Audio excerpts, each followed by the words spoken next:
SPM ni cabaran dia besar.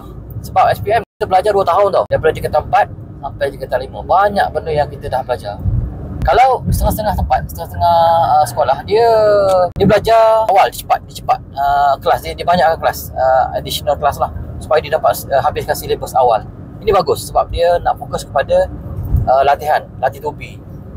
Cuma latih tubi ni, kalau kita belajar sesuatu, kita kena buat latihan.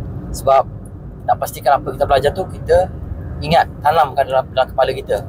Satu. Tapi satu lagi benda yang kita kena buat ialah kita kena simulate keadaan sebenar peperiksaan tersebut.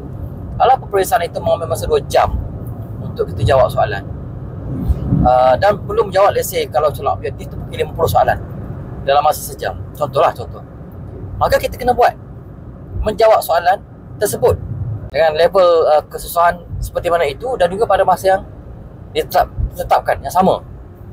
Kita cuba repeat the process, buat sebab kita nak latih supaya otak kita bersedia dengan keadaan tersebut.